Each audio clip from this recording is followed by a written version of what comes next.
ونصلي على رسوله الكريم اما بعد فاعوذ بالله من الشيطان الرجيم بسم الله الرحمن الرحيم رب اشرح لي صدري ويسر لي امري واحلل عقدة من لساني يفقهوا قولي۔ سورۃ القلم مکی صورت ہے اور اس میں 52 آیات 2 رکوع ہیں۔ بسم اللہ الرحمن الرحیم۔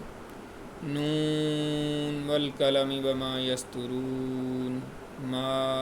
انت بنعمت ربک بمجنون صدق اللہ العظیم۔ نون حرف مقطعات میں سے ہے۔ والقلم وما یسطرون،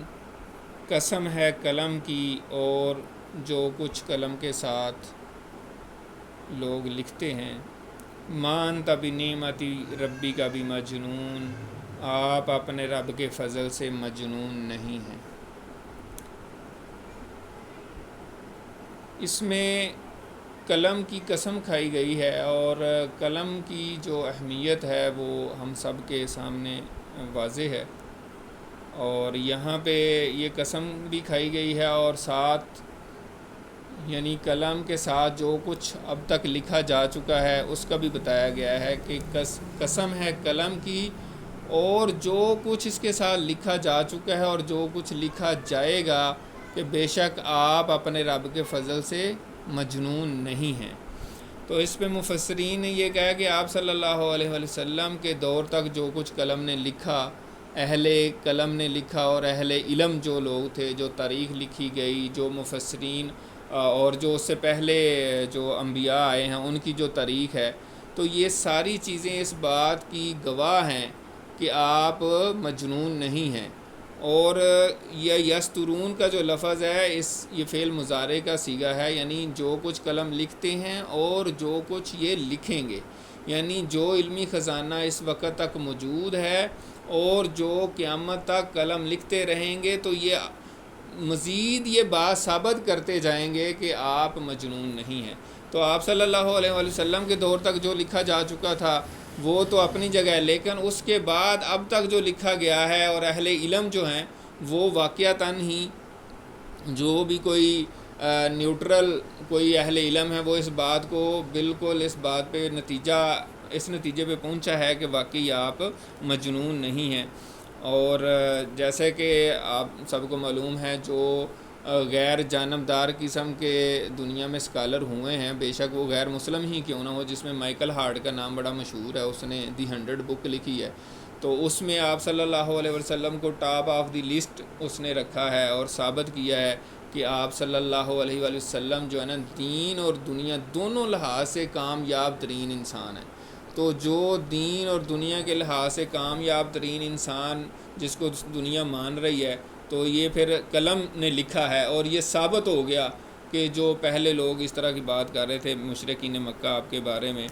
تو وہ جو ہے نا غلط بیانی کر رہے تھے، اور یہ ثابت ہو گیا کہ آپ اللہ کے فضل سے مجنون نہیں ہیں، دیوانے نہیں ہیں۔ ایک تو اس کا یہ پہلو ہے۔ دوسرا پہلو یہ ہے کہ قلم کی یعنی کہ قسم کھائی گئی ہے، قلم کو گواہ بنایا گیا ہے، تو اس حوالے سے حدیث ہے، اور صحیح بخاری کی حدیث ہے، کتاب التفسیر کی حضرت عبادہ بن صامت رضی اللہ تعالیٰ عنہ سے مروی ہے کہ وہ کہتے ہیں میں نے ایک دفعہ نبی اکرم صلی اللہ علیہ وسلم سے پوچھا کہ اے اللہ کے رسول سب سے پہلے کون سی چیز پیدا کی گئی؟ تو آپ نے فرمایا کہ زمین و آسمان کے پیدا کرنے سے 50,000 سال پہلے اللہ تعالیٰ نے قلم کو پیدا فرمایا اور اس کو کہا کہ لکھ۔ تو قلم نے کہا کہ یا اللہ میں کیا لکھوں؟ تو اللہ تعالیٰ نے فرمایا کہ جو کچھ قیامت تک ہونا ہے سب کچھ لکھ دے۔ تو اس نے وہ قیامت تک ہونے والی ہر چیز کو لکھ دیا۔ تو اس وجہ سے قلم کی جو اہمیت ہے وہ بہت زیادہ ہے، اور اسی طرح جو پہلی وحی نازل ہوئی اس میں بھی اللہ تعالیٰ نے قلم کی اہمیت کو بتایا ہے کہ اللہ تعالیٰ نے انسان کو قلم کے ذریعے علم سکھایا۔ تو اس حوالے سے جو مسلمانوں میں یعنی کہ رجحان ہے لکھنے کا اور اس کی جو اہمیت ہے، اس پہ جو مفسرین اور اسکالرز کا کہنا ہے وہ یہ ہے کہ بڑی ایک طرح سے افسوسناک صورتحال ہے کہ مسلمان لکھاری دنیا میں جو لکھ رہے ہیں یا جس لیول کا لٹریچر پروڈیوس کر رہے ہیں وہ باقی دنیا کے مقابلے میں وہ نہ ہونے کے برابر ہے۔ یہ بڑا جو ہے نا مایوس کن ایک طرح سے کہہ سکتے ہیں کہ بالکل اس میں کوئی ہائی کوالٹی کا لٹریچر پروڈیوس نہیں کر رہے مسلمان.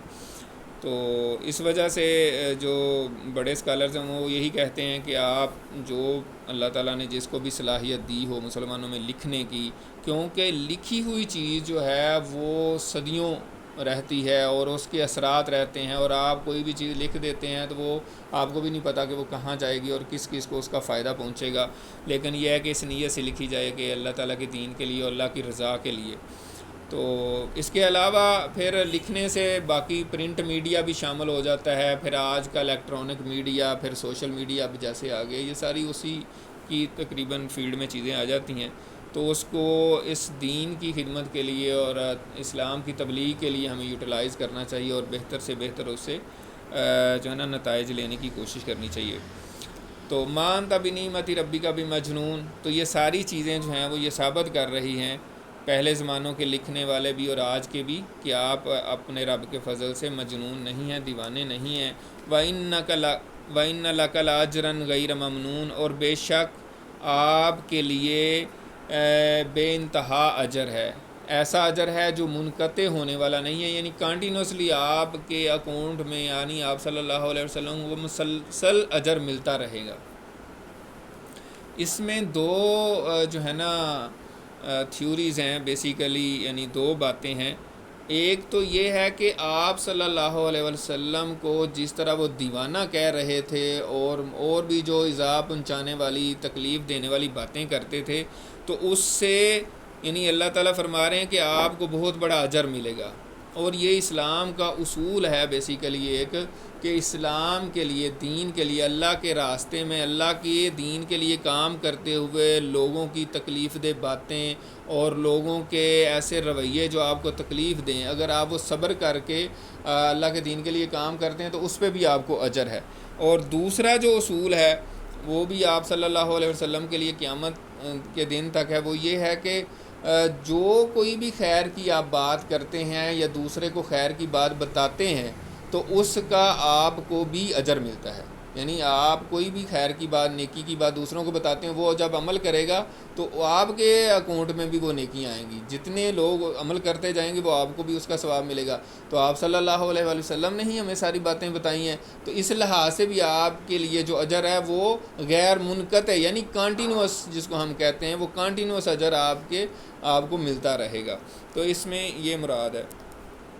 وَإِنَّكَ لَعَلَىٰ خُلُقٍ عَظِيمٍ، اور بے شک آپ اخلاق کے بلند ترین مرتبے پر فائز ہیں. یعنی آپ صلی اللہ علیہ وآلہ وسلم کا اخلاق جو ہے وہ بلند ترین مقام پر پہنچا ہوا ہے. اور آپ صلی اللہ علیہ وآلہ وسلم کا خود بھی فرمان ہے کہ میں تو مجھے مبعوث ہی اخلاق کی تکمیل کرنے کے لیے کیا گیا ہے. اور حضرت عائشہ رضی اللہ تعالی عنہا سے کسی نے پوچھا کہ آپ کا اخلاق کیسا تھا، تو آپ رضی اللہ تعالیٰ عنہ نے کہا کہ کیا آپ نے قرآن نہیں پڑھا؟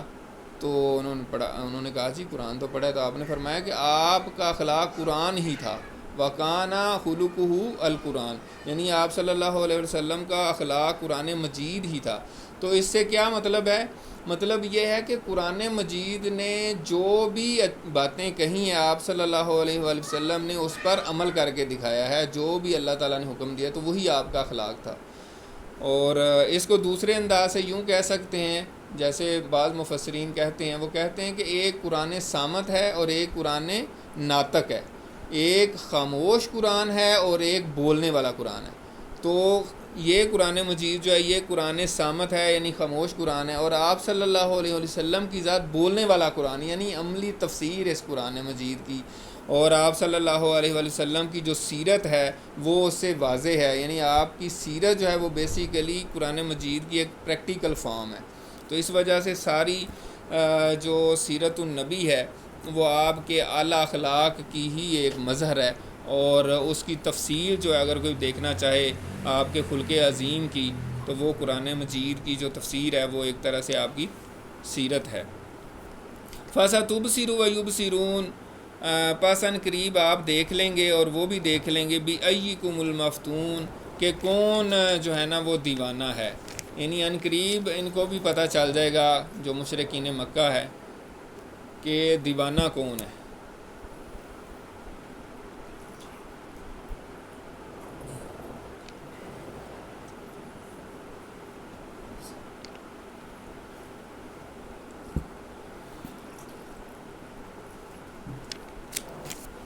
ان ربک هو اعلم بمن ضل عن سبیلہ وهو اعلم بالمہتدین،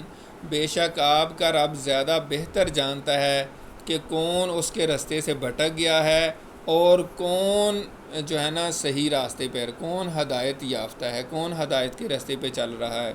اصل میں مشرکین مکہ تو آپ صلی اللہ علیہ وسلم کو نعوذ باللہ یہ سمجھتے تھے کہ یہ آپ تو دیوانے ہیں اور آپ نے تو اصل دین چھوڑ کے کچھ اور باتیں آپ نے کرنی ہونے، تو اللہ تعالیٰ نے فرمایا کہ یہ اللہ تعالیٰ بہتر جانتا ہے، اور یہ عام ہے آیت، آج کے دور میں بھی اللہ بہتر جانتا ہے کہ کون کتنا صحیح راستے پہ ہے اور کون کتنا بھٹک گیا ہوا ہے۔ کسی کے کہنے سے کوئی بندہ کہے جی وہ بندہ صحیح نہیں ہے، وہ صحیح نہیں ہے، تو یہ اللہ ہی بہتر جانتا ہے۔ فلا تطیع المکذبین، اور آپ صلی اللہ علیہ وسلم کو اللہ تعالیٰ حکم فرما رہے ہیں کہ آپ جھٹلانے والوں کی باتوں میں نہ آئیے گا۔ وَدُّوا لَوْ تُدْهِنُوا فَيُدْهِنُونَ، وہ تو یہ چاہتے ہیں کہ آپ نرم پڑیں تو وہ بھی نرم پڑ جائیں، یعنی بیسیکلی اس کی پس منظر میں یہ ہے کہ مشرکین مکہ آپ سے کہتے تھے کہ آپ جو ہے نا ہمارے بتوں کو برا بھلا نہ کہیں، تو ہم بھی آپ کے خدا کے بارے میں کوئی ایسی بات نہیں کریں گے، آپ کو ہم تکلیفیں نہیں دیں گے۔ تو اس میں آپ صلی اللہ علیہ وسلم کو اللہ تعالیٰ کہہ رہے ہیں کہ آپ جو ہے نا مداحنت کا لفظ بڑا استعمال ہوتا ہے اسلام کے لٹریچر میں، کہ آپ مداحنت نہ کریں، آپ نرمی نہ اختیار کریں۔ یہ نہیں ہو سکتا یعنی دین کے بارے میں، دین کے اصول میں، کہ ہم کافروں کے بارے میں ایسا کوئی نرم رویہ رکھیں کہ جو کفر کے خلاف بات کرنی ہے وہ بھی نہ بات کریں، یعنی ان کی جو بت پرستانہ باتیں ہیں، جو بت پرستی کر رہے ہیں، ہم ان کے خلاف ہی نہ بات کریں، تو ایسا تو نہیں ہو سکتا۔ تو وہ یہ چاہتے تھے کہ آپ ان کے بتوں کے بارے میں، آپ نعوذ باللہ ان کے بتوں کو گالیاں نہیں دیتے تھے، حالانکہ قرآن مجید میں بھی یہ اللہ تعالیٰ نے فرما دیا ہے کہ آپ کافروں کے جھوٹے خدا کو بھی برا نہ کہیں، کیونکہ وہ جواب میں آپ کے سچے خدا کو برا بھلا کہیں گے، گالیاں دیں گے۔ تو آپ نے کبھی اس طرح کی بات نہیں کی، آپ تو کہتے تھے کہ یہ کچھ نہیں کر سکتے، یہ آپ کا نہ نفع کر سکتے ہیں نہ نقصان کر سکتے ہیں، تو ان کو یہ بات بری لگتی تھی کہ یار ہمارے بزرگ بھی یہ ان کی پوجا کرتے ہیں، ہم بھی کر رہے ہیں، اور یہ ہمارے بڑے بزرگ بوتے ہیں، تو آپ ان کو کہہ رہے ہیں کہ کچھ نہیں کر سکتے، یہ ان کی توہین ہے اور آپ ان کی توہین نہ کریں۔ تو یہ اصل بات تھی۔ وَلَا تُطِیعْ كُلَّ حَلَّافٍ مَّہِینٍ، اور آپ باتوں میں نہ آئیے، آپ کسی دباؤ میں نہ آئیے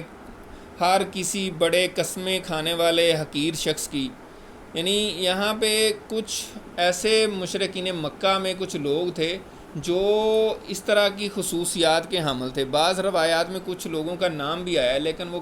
روایات جو ہے نا اتنی صحیح نہیں ہیں، تو اس کو عام ہی سمجھنا چاہیے۔ یعنی جب کبھی بھی دنیا میں کسی بھی دور میں کوئی بھی شخص جو ہے وہ قرآن مجید کے خلاف یا دین کے خلاف اس طرح کا رویہ رکھے، تو وہ اس کے لیے یہ آیات جو ہے نا اپلیکیبل ہوں گی۔ تو اللہ تعالیٰ آپ کو فرما رہے ہیں کہ وَلَا تُطِیعْ كُلَّ حَلَّافٍ مَّہِینٍ، کہ آپ باتوں میں نہ آئیے، پریشر میں نہ آئیے ہر کسی قسمیں کھانے والے حقیر شخص کی، ہمازٍ مشاء بنمیم، جو بڑا تانے دینے والا، چلتا پھرتا چغل خور ہے، مناع للخیر معتد اثیم، ہر خیر سے روکنے والا، ہاتھ سے گزرنے والا گناہ گار، عتل بعد ذالک زنیم، اور وہ بڑا اجڑ گنوار، اور اس کے بعد جو ہے نا وہ بد اصل ہے، یعنی حرام زادہ ہے۔ ان کان ذا مال و بنین، کیا وہ اس وجہ سے کہ وہ مال والا ہے اور بیٹوں والا ہے تو اس کی بات مان لی جائے؟ اذا تتلی علیہ آیاتنا قال اساطیر الاولین، جب اس پر ہماری آیات پڑھی جاتی ہیں تو وہ کہتا ہے یہ تو اگلوں کی کہانیاں ہیں۔ سناسمہ علی الخرطوم، ان قریب ہم اس کی ناک پر داغ لگا دیں گے۔ تو یہ ان لوگوں کا رویہ بیان کیا جا رہا ہے، خاص طور پہ جو مشرکین کے سردار تھے اور آپ صلی اللہ علیہ وسلم کو مختلف انداز سے تکلیفیں دیتے تھے، اور جو ہے نا یعنی کہ دین کے راستے میں رکاوٹیں بنتے تھے، جیسے وہ خیر کے راستے کو روکنے والے اور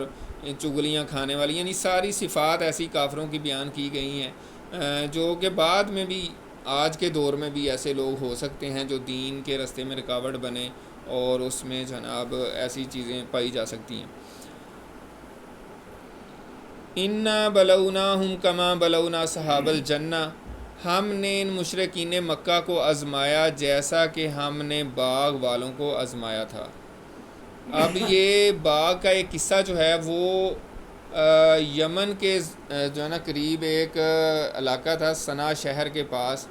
جہاں پہ ایک باغ تھا، ان کا قصہ یہاں بیان کیا جا رہا ہے۔ تو اس حوالے سے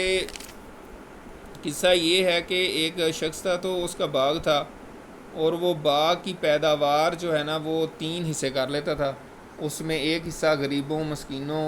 کو دے دیتا تھا، اور ایک حصہ جو ہے نا اپنے لیے رکھتا تھا، اور ایک حصہ اپنے رشتہ داروں اور ہمسایوں وغیرہ کو دیتا تھا۔ تو اس کے بعد جب وہ فوت ہو گیا تو اس کی اولاد نے کہا کہ یار ہمارا تو والد صاحب جو ہے نا یہ تو غریبوں میں ہی بانٹ دیتے ہیں، تو یہ تو صحیح نہیں ہے، ہمارے تو خرچے بڑے ہیں، تو ہم نے تو نہیں غریبوں کو دینا۔ تو اس کا یہ سارا ابھی ذکر آ رہا ہے۔ اِذ اقسموا لیصرمنھا مصبحین، جب انہوں نے قسمیں کھائیں کہ ہم صبح صبح ہی جا کے اس کے پھل توڑ لیں گے اس باغ کے۔ ولا یستثنون، اور انہوں نے انشاءاللہ بھی نہیں کہا، یعنی انہوں نے یہ نہیں کہا کہ انشاءاللہ ہم توڑ لیں گے، یا انہوں نے یہ نہیں کہا کہ چلیں کوئی غریب آئے گا تو اس کو بھی دے دیں گے، دونوں ہی ترجمے کیے گئے ہیں۔ فطاف علیہا طائف من ربک وہم نائمون، جب انہوں نے یہ نیت کر لی، یعنی ان کی بدنیتی ہو گئی کہ ہم نے غریبوں مسکینوں کو کچھ نہیں دینا، تو راتوں رات ہی اس پر ایک آندھی آئی اور اس میں آگ تھی، تو وہ سارے کا سارا باغ جل گیا، اس حال میں کہ وہ رات کو سو رہے تھے، یعنی وہ ابھی ان کو پتہ نہیں ہے، رات کو سوئے ہوئے ہیں، اور اللہ تعالیٰ کی طرف سے ایک جو ہے نا آندھی آئی اور اس نے اس کو تباہ کر دیا، جس میں آگ بھی تھی، سارا جل گیا۔ فاصبحت کالصریم، پس وہ باغ جو ہے نا صبح ہونے تک وہ بالکل یعنی کٹی ہوئی کھیتی کی طرح ہو گیا، بالکل تباہ و برباد ہو گیا۔ فتنادوا مصبحین، پس وہ صبح اٹھے اور وہ یعنی ایک دوسرے کو پکار رہے تھے کہ بھئی جلدی کریں، جانا ہے باغ میں اور پھل توڑنا ہے، تو جلدی جلدی کریں۔ انغدوا علی حرثکم ان کنتم صارمین، جلدی کرو، صبح صبح چلنا ہے، اگر تم نے واقعی پھل توڑنے ہیں تو جلدی کھیتی پہ پہنچیں، یعنی اپنے کھیت میں۔ فانطلقوا وہم یتخافتون، وہ چل پڑے اور اس حال میں کہ وہ بڑے چپکے چپکے سے باتیں کر رہے تھے، یعنی کہ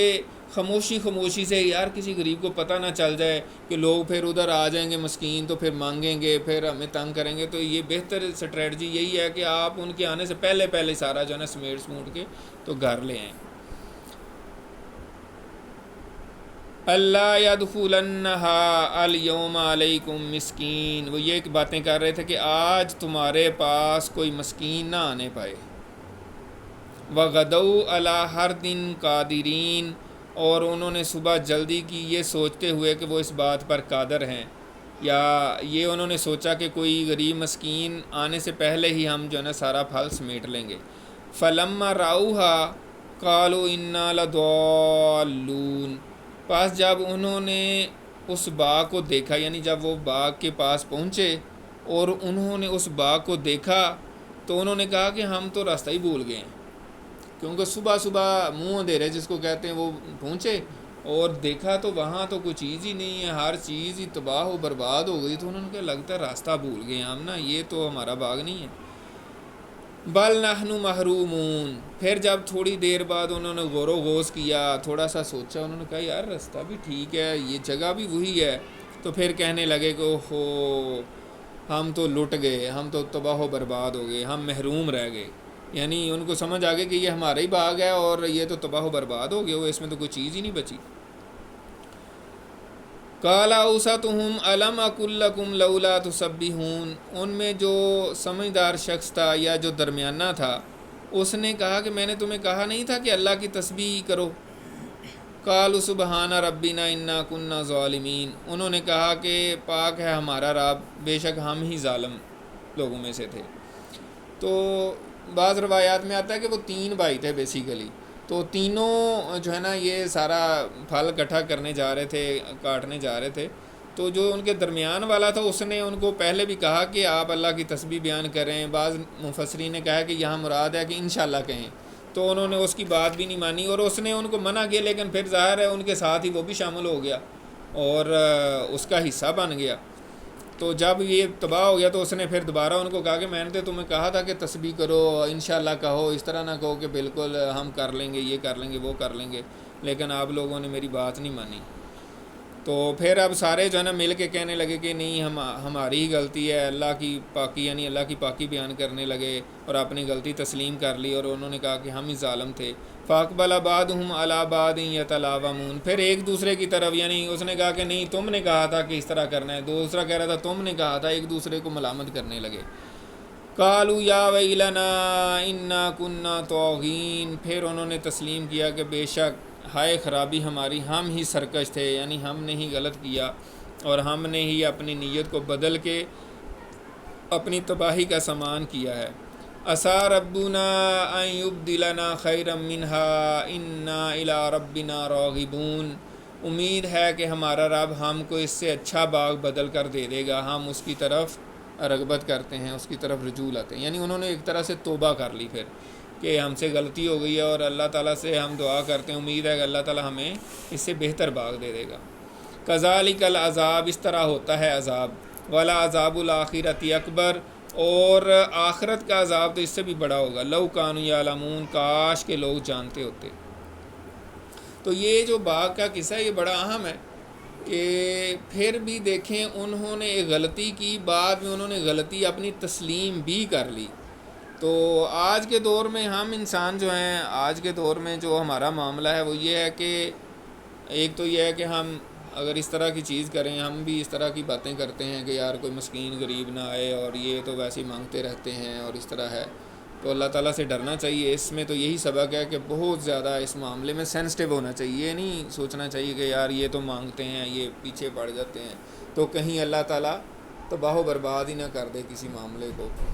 اور ایک حدیث ہے آپ صلی اللہ علیہ وسلم کی، اس کا مفہوم یہ ہے کہ آپ نے فرمایا کہ یہ جو تم کو رزق دیا جاتا ہے نا، یہ تمہارے غریب غربا کی وجہ سے تم کو رزق دیا جاتا ہے۔ تو یہاں سے بھی یہی ثابت ہو رہا ہے کہ ان کو ان کی وجہ سے رزق دیا جا رہا تھا، جب انہوں نے ان کا حصہ کاٹا تو وہ سارا ہی کٹ گیا، سب کچھ ہی تباہ ہو گیا۔ دوسرا مفسرین نے اس میں جو ایک اہم پہلو بیان کیا وہ یہ ہے کہ کوئی بھی ایک کمٹمنٹ، کوئی بھی ایک جو آپ نظر مان لیتے ہیں اللہ کے لیے نا، تو اس کو پورا کرنا لازمی ہوتا ہے، ٹھیک ہے نا۔ اگر نہیں کریں گے تو پھر کوئی نہ کوئی آفت آ سکتی ہے، کوئی مصیبت آ سکتی ہے، اس وقت تو بندہ کہتا ہے، بندہ دل میں تو ارادہ کر لیتا ہے کہ ہاں یار یہ میں کمٹمنٹ پوری کروں گا، یہ میں پکا ایسا ہی ہے، لیکن بعد میں کہتا نہیں یار اب وہ حالات نہیں، اب مشکل ہے، اب میں سوچا ہی تھا نا خیر ہے، تو وہ ضروری نہیں ہے، ہو سکتا اسی کی وجہ سے آپ کی پکڑ ہو جائے، وہ آپ کے کاروبار میں، آپ کے کسی بھی معاملے میں، یعنی جاب میں، گھر میں، بچوں میں، فیملی میں، کسی کے ساتھ بھی کوئی ایسی چیز ہو سکتی ہے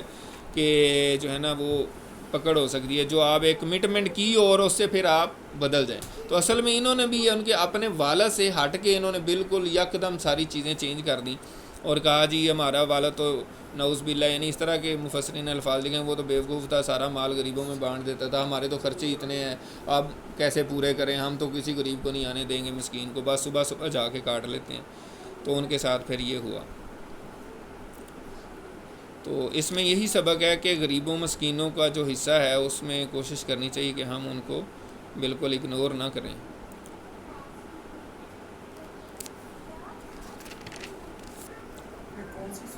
سورۃ القلم۔ ان للمتقین عند ربہم جنات النعیم، بے شک متقیوں کے لیے ان کے رب کے ہاں نعمتوں والے باغ ہیں۔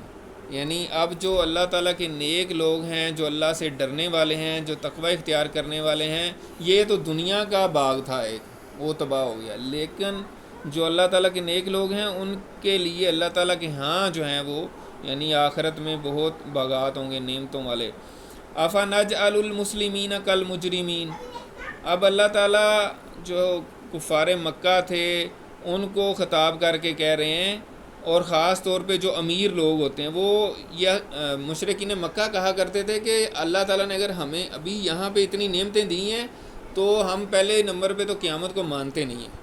اگر قیامت قائم ہو بھی گئی تو اللہ تعالیٰ ہمیں وہاں پہ بھی ساری نعمتیں دے گا۔ یہ کیسے ہو سکتا ہے؟ اللہ تعالیٰ نے ہمیں سارا کچھ ادھر دیا ہوا ہے تو وہاں بھی دے گا، ایسے کہتے تھے۔ اور آج کے دور میں بھی کئی لوگ میں نے سنا ہے کہ ایسے کہتے ہیں، وہ کہتے ہیں یار اللہ تعالیٰ نے ہمیں یہاں اتنا کچھ دیا ہوا ہے تو آگے بھی وہ دے گا، مطلب انہوں نے اس کو اصول کے طور پہ سمجھتے ہیں۔ تو اللہ تعالیٰ اس کا رد فرما رہے ہیں اور کہہ رہے ہیں افنجعل المسلمین کالمجرمین، کیا ہم مسلمانوں کو، سرنڈر کرنے والوں کو، تسلیم کرنے والوں کو، اللہ کا حکم ماننے والوں کو مجرموں کی طرح کر دیں گے؟ یعنی ایسا تو نہیں ہو سکتا، یہ تو عقل سے بھی بعید ہے، اور یہ تو ظلم ہوگا کہ ایک بندہ زندگی میں ساری زندگی اللہ تعالیٰ کے حکموں کو مان کے چلتا رہے، بے ایمانیاں نہ کرے، فراڈ نہ کرے، دو نمبریاں نہ کرے، رشوت نہ لے، کوئی ایسا کام نہ کرے، اور ایک بندہ جو ہے نا ہر لحاظ سے سارے کام کرتا رہے، دو نمبریاں، فراڈ اور یہ، تو قیامت کے دن دونوں برابر ہو جائیں؟ یہ تو نہیں ہو سکتا۔ اور اسی طرح ایک بندہ ایمان لے کر اسلام کی تعلیمات پہ عمل کر رہا ہے اور ایک جو ہے نا وہ کافر ہے، مجرم ہے،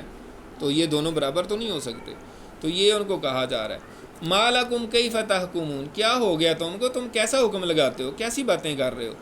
ام لکم کتاب فیہ تدرسون، اب ان سے دلیلیں پوچھی جا رہی ہیں کہ یہ جو تم بات کر رہے ہو کہاں سے تم نے پڑھی۔ ام لکم کتاب فیہ تدرسون، کیا تمہارے پاس کوئی کتاب ہے جس میں یہ لکھا ہوا ہے، جس میں سے تم پڑھ لیتے ہو؟ کیا آسمانی کوئی صحیفہ، کوئی پہلی کتاب ہے جس میں یہ لکھا ہوا ہے کہ تمہیں دنیا میں جو فیسیلٹیز ملی ہیں آخرت میں بھی وہی ملیں گی؟ ان لکم فیہ لما تخیرون، کہ تمہارے لیے وہی کچھ ہوگا جو تم چاہو گے، یا یہ کیا کسی کتاب میں لکھا ہوا ہے؟ ام لکم ایمان علینا بالغۃ الی یوم القیامہ ان لکم لما تحکمون، کیا تم نے کوئی ہمارے ساتھ حلف لیا ہوا ہے کہ ہم قیامت کے دن جو ہے تمہاری ان باتوں پہ عمل کریں گے اور تم جو چاہو گے وہی تم کو مل جائے گا؟ کیا ایسی کوئی بات ہے؟ سلہم ایہم بذالک زعیم، آپ ان سے پوچھئے، یعنی آپ صلی اللہ علیہ وسلم کو خطاب ہے کہ آپ ان سے پوچھئے کہ اس کا کون ضامن ہے اس بات کا، جو تم کہہ رہے ہو کہ ہمیں قیامت کے دن بھی سارا کچھ ملے گا اور یہ ساری چیزیں ہوں گی اور ہم جو ہے نا وہاں پہ بھی بالکل یہ ساری نعمتیں انجوائے کریں گے جو دنیا میں ملا ہوا ہے، تو اس کا کون زعیم ہے؟ یعنی زعیم کا مطلب ہوتا ہے ضامن، کون اس کا جو ہے نا ضمانت دیتا ہے؟ ام لہم شرکاء فلیاتوا بشرکائہم ان کانوا صادقین، کیا ان کے لیے کچھ شریک ہیں، یعنی کیا ان کے کچھ جھوٹے معبود ہیں جن کے بارے میں یہ گمان کرتے تھے کہ یہ ہمیں ساری نعمتیں دیں گے اور یہ ہماری سفارش کر دیں گے، تو کیا ان کے کوئی ایسے سفارشی کچھ شریک ہیں جو ان کے ضامن بن سکتے ہیں کہ ان کو قیامت کے دن یہ ساری نعمتیں لا کر دے دیں؟ فَلْيَأْتُوا بِشُرَكَائِهِمْ إِن كَانُوا صَادِقِينَ، پس چاہیے کہ وہ اپنے شریکوں کو لے آئیں اگر یہ سچے ہیں، یعنی پھر ان کو لے آئیں نا قیامت کے دن، پتہ چل جائے گا۔ تو ایسا تو کچھ نہیں ہونے والا۔ تو یہ تین طرح سے ان کو مختلف انداز سے بات پوچھی گئی ہے کہ نہ تو تمہارے پاس کوئی لکھی ہوئی بات موجود ہے، نہ ہم نے کوئی تمہیں حلف لکھ کے دیا ہے کہ ایسا ہوگا، نہ تم اپنے کوئی شریک ہی اس دن لا سکو گے، تو پھر کیسے تمہیں زوم ہے کہ اس طریقے سے تم کو ساری چیزیں مل جائیں گی۔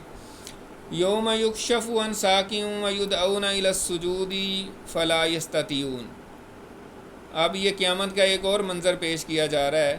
کہ قیامت کے دن جو ہے پنڈلی کھولی جائے گی، یعنی اللہ تعالیٰ اپنی پنڈلی سے جو ہے نا پردہ ہٹائیں گے، اور بخاری شریف کی حدیث ہے کتاب التفسیر میں سورۃ نون والقلم کی تفسیر میں کہ جو ہے نا حضرت ابو سعید خدری رضی اللہ تعالیٰ عنہ سے مروی حدیث ہے کہ قیامت کے دن اللہ تعالیٰ اپنی پنڈلی سے پردہ ہٹائیں گے، تو جتنے بھی مومن مرد ہوں گے اور مومن عورتیں ہوں گی وہ سب سجدے میں چلے جائیں گے، سجدے میں گر جائیں گے، اور جو کافر ہوں گے یا جو منافقین ہوں گے جو دنیا میں سجدہ نہیں کرتے تھے، نماز نہیں پڑھتے تھے، تو وہ سجدہ کرنا چاہیں گے لیکن وہ نہیں کر سکیں گے، ان کی کمر جو ہوگی وہ تختہ بن جائے گی، وہ سجدہ جھک ہی نہیں سکیں گے۔ تو اس حوالے سے جو ہے نا یعنی یہ بتایا جا رہا ہے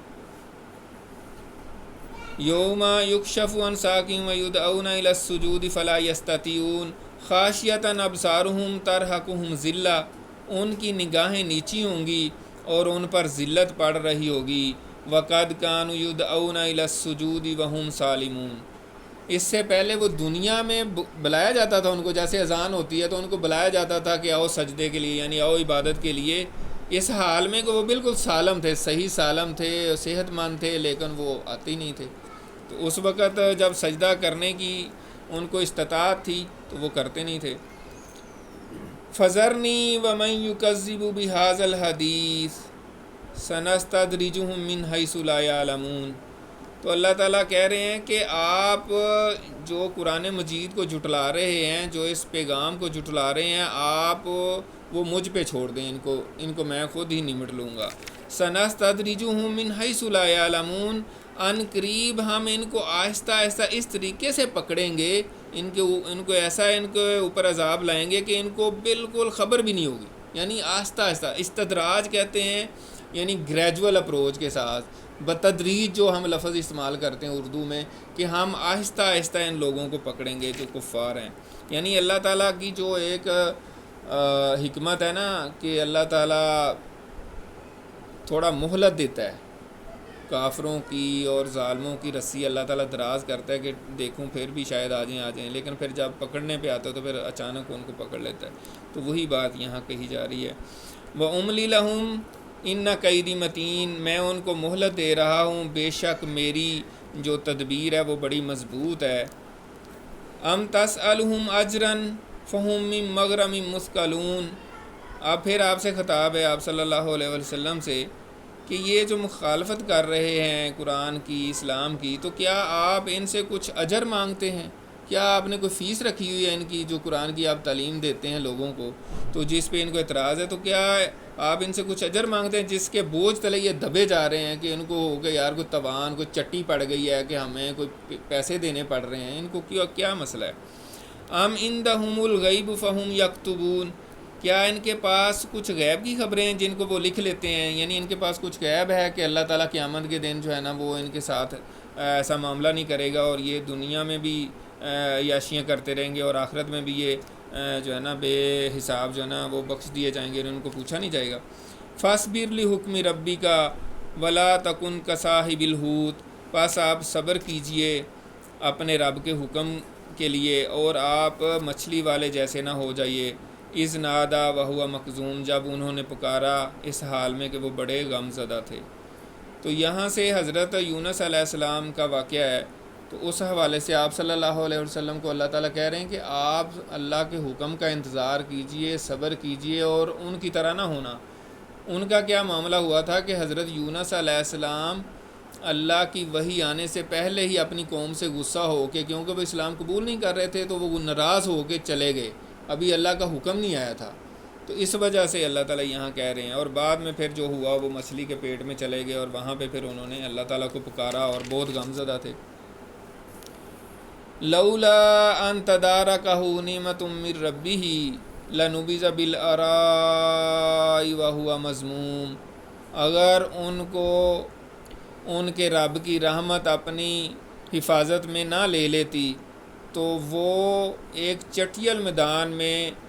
جو ہے نا چھوڑ دیے جاتے، اس حال میں کہ وہ مذموم ہوتے، یعنی ان کو بری حالت میں ایک چٹیل میدان میں جو ہے نا چھوڑ دیا جاتا یا رہنے دیا جاتا۔ تو یہ اللہ تعالیٰ کا خاص فضل ہوا، اللہ تعالیٰ کا کرم ہوا کہ حضرت یونس علیہ السلام کو مچھلی نے ایک ایسے ساحل پہ جا کے اگل دیا جہاں پہ پھر وہ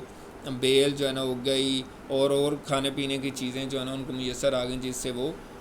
ان کی صحت اور طبیعت جو ہے نا بحال ہوگی۔ ورنہ جب مچھلی نے اگلا تھا تو وہ بالکل ہی، آپ دیکھیں نا کہ اتنے دن مچھلی نے اپنے پیٹ میں رکھا سالم،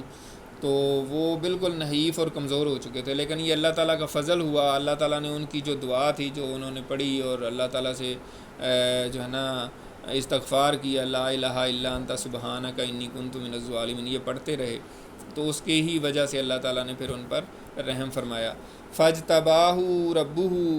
فجعلہ من الصالحین، پس اللہ تعالیٰ نے ان کو دوبارہ سے چن لیا اور ان کو نیکوکاروں میں سے کر دیا۔ یعنی ایک طرح سے ان کی نبوت منقطع ہو گئی تھی،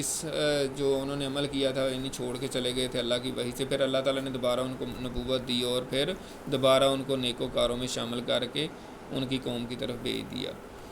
تو یہ حضرت یونس علیہ السلام کے حوالے سے بیان تھا۔ اس کے بعد جو 2 آیات ہیں وہ بڑی اہم ہیں اور نظر کے حوالے سے ہیں۔ وَإِن يَكَادُ الَّذِينَ كَفَرُوا لَيُزْلِقُونَكَ بِأَبْصَارِهِمْ لَمَّا سَمِعُوا الذِّكْرَ وَيَقُولُونَ إِنَّهُ لَمَجْنُونٌ، یعنی یہ کافر لوگ جو ہیں جب قرآن سنتے ہیں تو ایسا لگتا ہے کہ آپ کو اپنی نظروں سے پھسلا دیں، یعنی نظروں سے آپ کے اوپر نظریں ایسے لگاتے ہیں کہ آپ کو ڈگمگا دیں، یعنی آپ کو پھسلانا چاہتے ہیں، اپنی نظروں کے اثر سے آپ کو جو ہے نا اس سے ہٹانا چاہتے ہیں، اور کہتے ہیں کہ یہ تو مجنون ہے، یعنی کہ نعوذ باللہ یہ تو دیوانے ہیں۔ وما ہوا الا ذکر للعالمین، لیکن یہ قرآن مجید جو ہے یہ تو نصیحت ہے، یہ تو ہدایت کی بات ہے تمام جہان والوں کے لیے۔ تو یہ جو آیت ہے اس کے حوالے سے مفسرین نے لکھا ہے، ایک تو وہ یعنی اس طرح گھور گھور کے آپ صلی اللہ علیہ وسلم کو دیکھتے تھے، نظر لگانے کی کوشش کرتے تھے، اور بعض مفسرین نے لکھا ہے کہ مکے میں کوئی ایک ایسا شخص تھا جس کی نظر لگ جاتی تھی، تو وہ اس کو لا کر جو ہے نا وہ کہتے تھے کہ آپ کو نظر لگائیں، تو آپ صلی اللہ علیہ وسلم لا حول ولا قوت الا باللہ پڑھتے تھے، اور باقی جو ہے نا۔ تو دوسرا یہ ہے کہ یعنی مطلب آپ صلی اللہ علیہ وسلم جب بھی قرآن مجید کی تلاوت کرتے تھے تو آپ کو گھور گھور کے دیکھنا، آپ کو اس طریقے سے تیز نظروں سے دیکھنا، اس طریقے سے وہ کرتے تھے، تو یہ اس کا مفہوم ہے۔ اور اس کے حوالے سے حضرت حسن بصری رحمۃ اللہ علیہ کہتے ہیں کہ کسی کو اگر نظر لگی ہو تو یہ 2 آیات جو ہیں وہ اس کے اوپر دم کریں تو انشاءاللہ تعالی نظر کا جو ہے نا اثر ختم ہو جاتا ہے۔ تو آخری 2 آیات جو ہیں، باقی نظر کے حوالے سے بڑی تفصیلات ہیں، بخاری شریف میں بھی وہ دعا ہے اعوذ بکلمات اللہ التامہ من کل شیطان وہامہ ومن کل عین لامہ، وہ کسی کو نظر لگی ہو تو وہ دم کریں۔ اور دوسرا نظر کے حوالے سے یہ ہے کہ جس شخص کی کسی شخص کو نظر لگی ہو تو جس کی نظر لگی ہوتی ہے اس کو کہنا چاہیے کہ نہائے، اور اس کا پانی جو ہے جس کو نظر لگی ہو اس کے اوپر ڈالیں۔ یہ بھی حدیث میں ثابت ہے، ایک صحابی تھے تو وہ کہیں انہوں نے کپڑے اتارے، یعنی کپڑے مطلب جیسے بندہ اتارتا ہے قمیض اتارتا ہے تو کسی کی نظر پڑ گئی، اچھے صحت مند تھے، تو وہ دوسرے صحابی کی نظر پڑی نا تو انہوں نے کہا یار بڑی تمہاری تو بڑی باڈی ہے، اس طرح مفہوم اس کا بیان کر رہا ہوں، تو وہ اس طرح ان کو بخار چڑھ گیا، اتنی ان کی طبیعت خراب ہو گئی، تو وہ پتہ چل گیا کہ انہوں نے نظر لگائی ہے، تو پھر ان کو حکم دیا گیا تھا کہ آپ نہائیں، اور پھر وہ پانی جو ہے نا ان کے اوپر ڈالا گیا تو وہ پھر ٹھیک ہو گئے تھے۔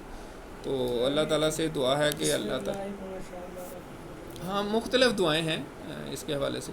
تو اللہ تعالیٰ سے دعا ہے کہ ہم نے جو کچھ سنا ہے پڑھا ہے اللہ تعالیٰ اس پر عمل کرنے کی توفیق عطا فرمائے۔ وآخر دعوانا ان الحمد للہ رب العالمین، سبحانک اللہم وبحمدک نشہد ان لا الہ الا انت نستغفرک ونتوب الیک۔